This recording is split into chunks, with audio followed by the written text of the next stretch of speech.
Hello বন্ধুরা, welcome to my channel. আমি এর আগে গোপালের অঙ্গরাগ করার সময় তোমাদের বলেছিলাম আমি আমাদের বাড়ির গোপাল পুজোটা তোমাদের সাথে শেয়ার করব। চলো আজ তাহলে আমাদের বাড়ির জন্মাষ্টমীর গোপাল পুজোটা তোমাদের সাথে শেয়ার করা যাক।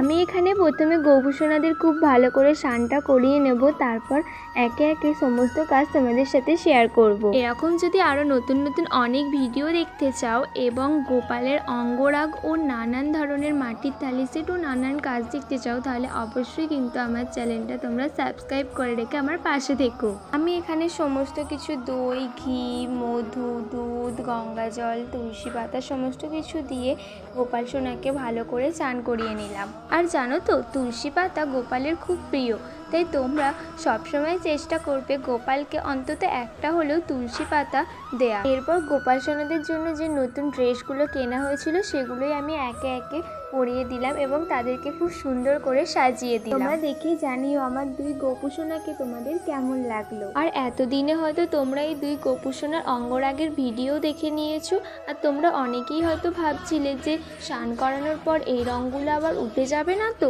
আজ আমি তোমাদের সামনে স্নান করিয়ে দেখালাম এবং ভালো করে মুছিয়ে নিলাম, কিন্তু কোনো রং কোনোভাবেই উঠলো না। আমি কিভাবে অঙ্গরাগ করলাম এবং কিভাবে অঙ্গরাগ করলে কোনোভাবেই রং উঠবে না ও অনেক দিন ধরে টেকসই হবে, সেই সবই জানতে চাইলে কিন্তু আমার চ্যানেলটা সাবস্ক্রাইব করে আমার পাশে থাকতে হবে এবং আমার নানান ভিডিও তোমাদের দেখতে হবে। এরপর আমি সমস্ত মালাগুলো একে একে পরিয়ে দিয়ে সুন্দরভাবে সাজিয়ে নিলাম, আর ওইদিকে মা ভোগের আয়োজনগুলো করছিল এবং তারপর সব একে একে আমাদের জোগাড় প্রায় কমপ্লিট। এরপর আমাদের বাড়িতে ঠাকুরমশাই ছোটদা পুজোও করতে চলে এসেছিল। ओम भगवत देवी भगवंत पाद नमः ओम सर्वमंगलस्तुभ्ये नमः ओम नष्टमोदेवी भगवंत पाद भगवंत मंगल पुष्पाय नमः ओम सहस्रनाम तुलसी पाद नमः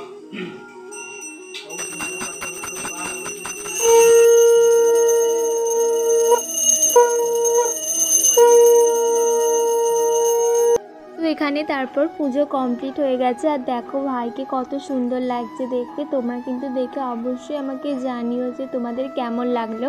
আর আমার যদি এই ব্লগটা তোমাদের ভালো লাগে অবশ্যই কিন্তু কমেন্টে রাধে রাধে লিখে যেও। যেহেতু আমি মায়ের সাথে এদিকে পুজোর জোগাড় এবং ভাইকে স্নান করানো, জামা পরানো মোটামুটি সবই করে দিচ্ছিলাম হাতে হাতে, তাই ওদিকে বেলুন ফোনানোর সময় আর ভিডিও তেমন কিছু করা হয়নি। তো আমি যেটুকু পারলাম তোমাদের সাথে শেয়ার করার চেষ্টা করলাম। তোমরা দেখে জানিও তোমাদের কেমন লাগলো। আর সবশেষে আমি তোমাদের সাথে কিছু ছবিও শেয়ার করে দিলাম। আর গোপালের অঙ্গরাগ নিয়ে খুব তাড়াতাড়ি একটা বড় ভিডিও আমার ইউটিউব চ্যানেলে আপলোড হয়ে যাবে। তোমরা চাইলে সেখানে অঙ্গরাগের সমস্ত ডিটেলস জেনে নিতে পারো ও দেখে নিতে পারো। চলো তাহলে আজকের মতন এখানেই শেষ করলাম। দেখা হবে নতুন কোনো আবার একটা নতুন ভিডিও।